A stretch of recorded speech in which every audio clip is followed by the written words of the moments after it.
تھوڑی دیر دیکھتے رہے چلے گئے. اگلا دن ہوا پھر آ گئے اور پھر وہی آ کے کھڑے ہوئے ہیں, دیکھ رہے ہیں تو ہم شیشوں.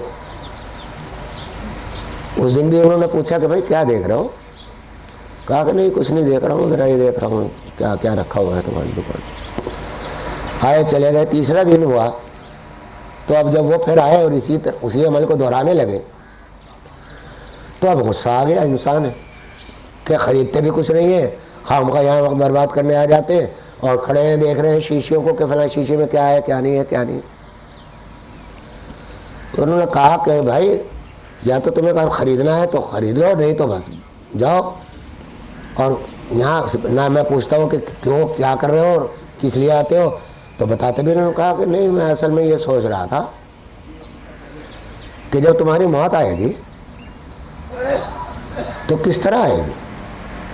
تمہاری روح تو ایک شیشے میں گھسے گی, پھر دوسری میں اس سے نکل کے دوسری شیشے میں گھس جائے گی, پھر وہاں سے تیسری شیشے میں گھسے گی. تو اتنی شیشیاں بھر رکھی تمہیں, تمہاری روح تو نکلنے میں بڑی پریشانی پیش آ جائے گی. تم مرو گے تو کس طرح مرو گے کہ بھائی ساری اتنی شیشے میں جان گھسی ہوئی ہے تمہاری, تو وہ تو ایک شیشے سے نکل کے دوسری شیشے میں گھستی رہیں گی. انہیں غصہ آیا. انہوں نے کہا کہ میرے مرنے کی کیا ہے, جس طرح تو مرے گا اسی طرح میں بھی مر جاؤں. میں نے کہا بھائی میرا کیا ہے, میرے پاس تو کچھ بھی نہیں, میں تو اس طرح مروں گا یہ کہہ کر اشہد ان لا الہ الا اللہ و اشہد ان محمد رسول اللہ پڑھا اور وہیں گرے اور روح قبض ہو گئی, اسی وقت انتقال ہو.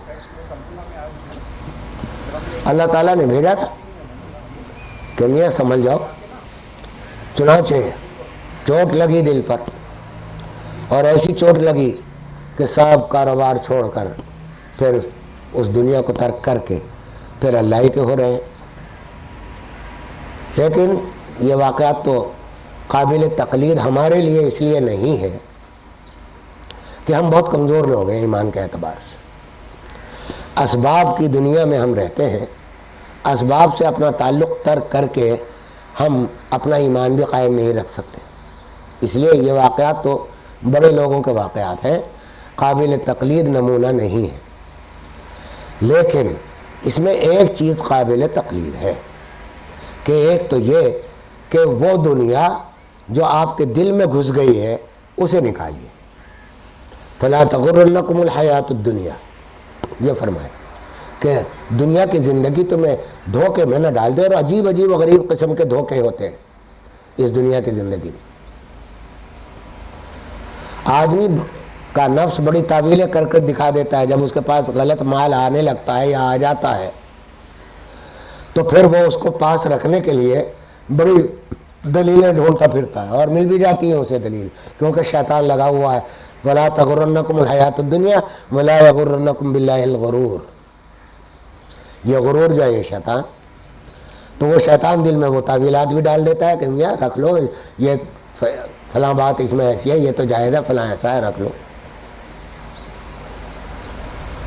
اللہ اکبر. مجھے واقعات زیادہ یاد آتے رہتے ہیں.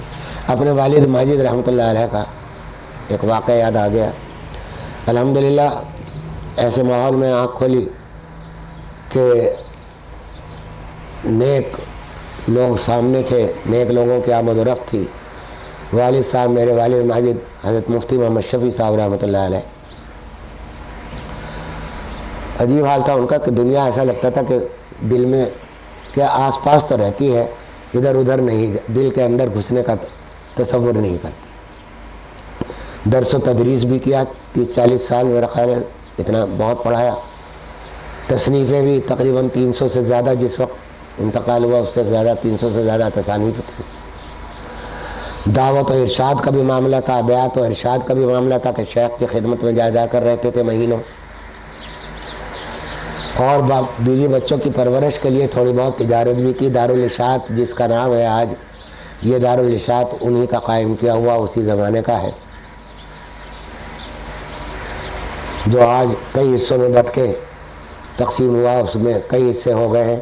اللہ نے اس میں برکت دی. ادارۃ المعارف, ادارہ اسلامیات اور یہ دارالاشاعت, یہ سب اسی کے اولاد ہیں. لیکن ایسا لگتا تھا کہ جیسے دنیا کا سب کچھ تھا، ایسا معلوم ہی نہیں ہوتا تھا کہ کوئی بہت بزرگ آدمی. تواضع بھی ایسی تھی کہ جب کہیں بیٹھتے تھے تو یہ بھی پتہ نہیں چلتا تھا کہ ان میں استاد اور شاگرد کون ہے، اور شاگردوں کے ساتھ بھی ایسے ہی بیٹھتے تھے. تو جب پاکستان بننے لگا، پاکستان بننے سے پہلے والد صاحب نے ایک باغ لگایا تھا، وہ مجھے اچھی طرح یاد ہے. ہم لوگ جمعے کے دن والد صاحب کے ساتھ اس باغ میں فجر کی نماز کے بعد اس باغ میں جایا کرتے تھے. راستے میں وہ قبرستان پڑتا تھا جس میں حضرت قاسم نانوتوی رحمۃ اللہ علیہ، حضرت شیخ الہند رحمۃ اللہ علیہ، ہمارے دادا اور بڑے بزرگوں کے مزارات فاتحہ پڑھ کر وہاں سے اپنے باغ کی طرف جایا کرتے. والد صاحب نے اس باغ پر بڑی محنت کی تھی اور آموں کے پودے لگائے تھے، اس میں اور بھی بہت ساری چیزیں کی تھی. یہ شوق تھا والد صاحب کو باغبانی کا. جب پاکستان بنا تو پہلی مرتبہ اس میں پھل آنے کو تیار تھا اور پھل آ ہی رہا تھا. تو ہم جایا کرتے تھے تو اس وقت باغ سے اپنی بہت سی چیزیں اس میں سے توڑ کے کھا بھی لیا کرتے. تو مثلا کوئی بیری تھی تو کوئی بیر کھا لیا. ایک تالاب بھی تھا وہاں، اس تالاب میں یہ جو سنگھاڑا ہوتا ہے اس کی بیلیں پڑی ہوئی تھیں. بھائیوں کے درمیان تقسیم کر رکھی تھی تالاب کے حصے کہ یہ ولی کا ہے، یہ رضی کا ہے، یہ ذکی کا ہے. تو وہ یہ مقابلہ ہم میں چلتا تھا کہ بھائی کس کے سنگھاڑے زیادہ ہوتے ہیں. غرض یہ کہ یہ ساری باتیں ذہن میں اب آ رہی ہیں. تو والد صاحب جب پاکستان بنا اور ہجرت ہوئی تو والد صاحب فرماتے تھے مکان بھی بڑے ذوق و شوق سے بنایا تھا اور اس میں محنت کی تھی. جس وقت 40 سال کے بعد آپ نے ملازمت چھوڑی تھی اس وقت علامہ شبیر احمد عثمانی والد صاحب اور بہت سے علماء نے صرف تحریک پاکستان کے لیے چھوڑی تھی، کیونکہ وہ مرکز تھا مولانا حسین احمد مدنی رحمۃ اللہ تعالیٰ علیہ کا، جو کانگریس کے حمایت میں تھے. جمعیت علماء ہند قائم کی تھی اور علامہ شبیر احمد عثمانی جمعیت علماء اسلام کے قائد تھے، تو انہوں نے یہ قائم کی تھی. تو اب ایک جگہ رہ کر یہ ممکن نہیں تھا. تو حضرت اشرف علی تھانوی رحمۃ اللہ علیہ سے مشورہ کیا کہ اب کیا کریں.